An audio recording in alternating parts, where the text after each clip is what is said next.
welcome back to My Life in Taiwan. My name is Alan and this is my channel where I share some of the interesting parts of my life living as a British expat here in the beautiful country of Taiwan. Now, usually my video will focus on different aspects of life here in Taiwan and the little nuances that make life different to how it was back at home in England. But sometimes I also will answer some of the big questions about Taiwan, and today is definitely one of the bigger questions that I've asked on the channel.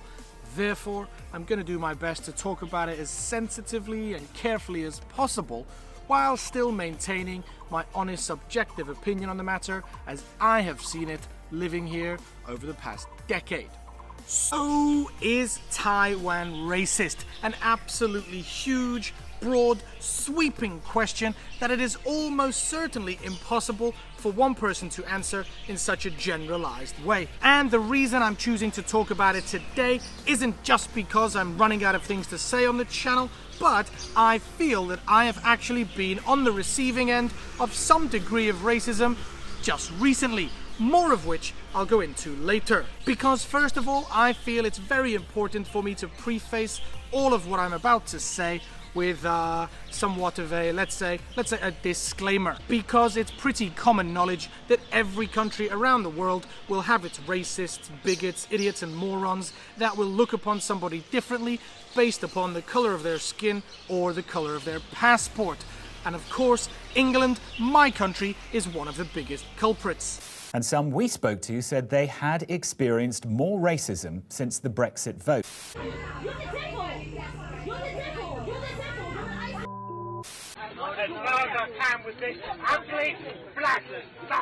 Yes, we have a huge problem with racism over in England, and of course in America they have their own problems that I don't know nearly enough to comment on. Do you think Donald Trump is racist? I do. It's tough to say that somebody is not racist when they're doing all the racist things. But yes, I feel that the topic of racism here in Taiwan is different enough to those stereotypical views of racism that we are shown in the media, and of course from my unique standpoint as a minority here in this country, that it's worthy of its own video. So first, let's get into that little bit of racism that I've had to face this week. And before I start, yes, I want to clarify that I'm fully aware of the seriousness of this word racism, and of course there are people that are subjected to much more serious levels of racism, and what I was subjected to falls at the very lower end of the continuum of racism, but that doesn't change the fact that I was treated differently this week because of where I come from, and that is when I tried to rent a new apartment here in Taiwan. And the facts of the case are that I was told by 3 separate landlords that they wouldn't rent their apartment to me because I was a foreigner. No other questions about my lifestyle, my job, my family, not even what kind of foreigner I was or which country I came from. And yes, I am fully aware of my position as a white Western male and all of the privileges and benefits that that bestows upon me historically. And it may seem a little snowflake-like of me to be so upset by such a minor event when so many serious things are going on in the world. But just as the expression goes, beauty is in the eye of the beholder, and that means that if a person themselves feels beautiful, then by definition they are beautiful. I also feel that racism and prejudice are equally in the eye of the beholder. Therefore, if I subjectively feel that somebody has been racist towards me, well, by definition, it's racist. So let's get back to a more general view of the racism situation here. And what I feel that people need to know is that as well as these specific, obvious examples of racism shown to me by the landlords recently, there is also a general undercurrent of misunderstanding or ignorance that definitely can be interpreted by outsiders as racism.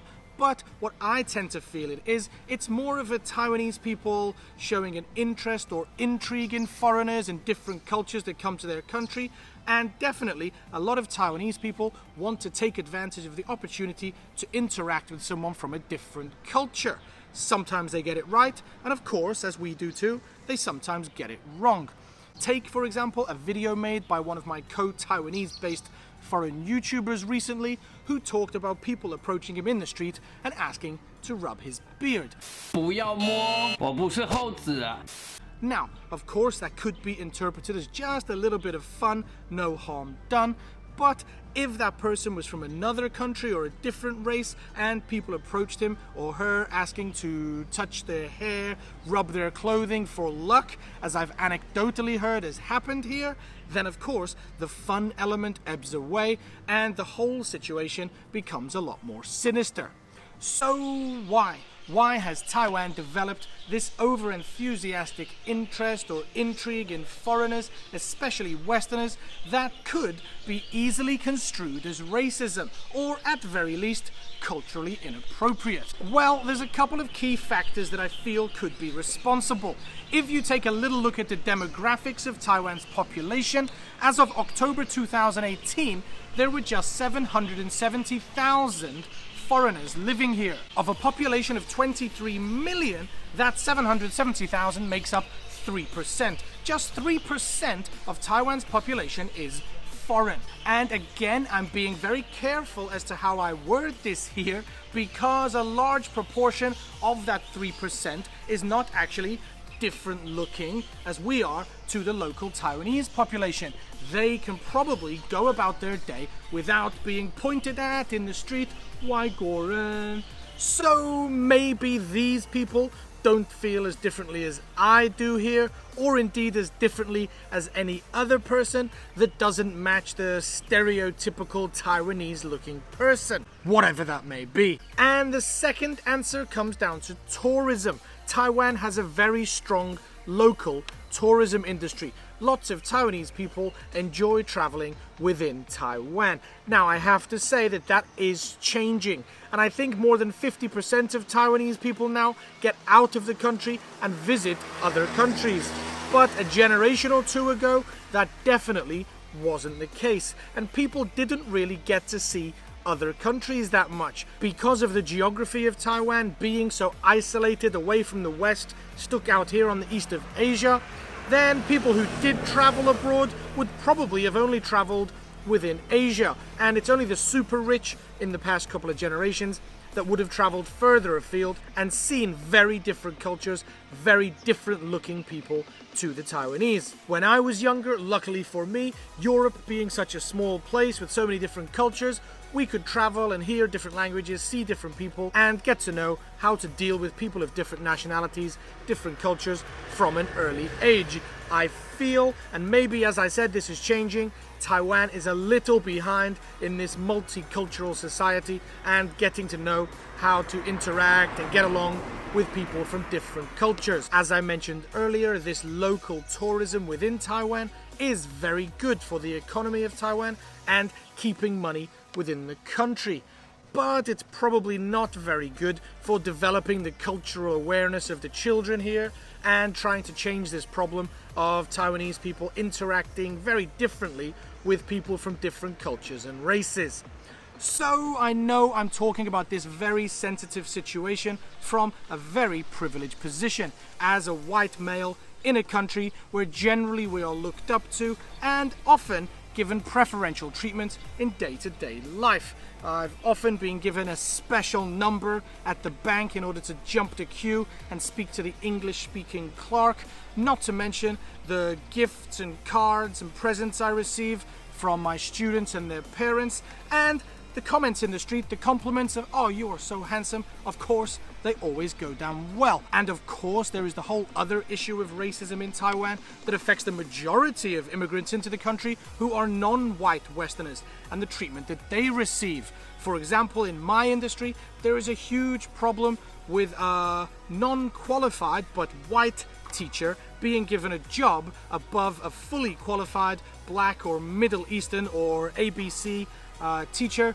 just because of the color of his skin and his appearance to parents. I'm fully aware that this is a whole other sensitive topic that probably will get its own video in the future. But what I specifically wanted to talk about in this video is how for white Westerners such as myself, it's not always a bed of roses. Yes, we do get a lot of preferential treatment based on how we look. What I'm asking for is that we get treated equally and fairly, just as Taiwanese people treat each other, with politeness and respect. I'm more than happy to queue up at the bank or give up all of those compliments I receive if I can rent any apartment that I want. So to sum up and answer this question as simply as possible, is Taiwan racist? Well, from my opinion and talking about the country as a whole, no, it isn't a racist country, so to speak. Or I should say, it doesn't have a larger racist population than any other country I've been to. But as I've said many times throughout the video, that's just my opinion from my position. And I would love to get the opinions of a variety of different nationalities of people that live here. Therefore, if you're watching this and you're of a different nationality to me living in Taiwan, let me know your feelings in the comment section. I'm sure that there are many people watching of different nationalities to me that will have a very different opinion. And I'm sure that even by raising the topic of racism in Taiwan, it will have pissed many people off. If you're one of those people, then, as I mentioned, put it in the comment section down below, and who knows, maybe in the future I'll readdress this situation and talk about it from those different angles. This video is by no means the definitive guide to racism in Taiwan. Now, having answered the question and saying that Taiwan isn't a racist country, I do want to say that I feel there is a lot to be learned here culturally, and of course within any population there's always going to be a certain element that use hate as a weapon against others and will never change their thinking. But I do feel that if Taiwan wants to be taken seriously on the international stage, then foreigners coming here, whether for business or pleasure or permanently as I have done, shouldn't be made to feel exceptionally different. They should feel comfortable to go about their daily lives, blending in with the locals and adding to this rich cultural tapestry that Taiwan has planned for itself. Am I dreaming to think that that's a possibility? Who knows? Anyway, I think this video is getting a little bit too long now. Time to wrap it up. Thanks as always for watching to the very end of the video. Thanks especially to my patrons for their unending support. And if you have anything at all you want to add to the video, add it into the comment section. I'm really looking forward to reading the comments on this one. But as always, I'll see you next time in My Life in Taiwan. Peace.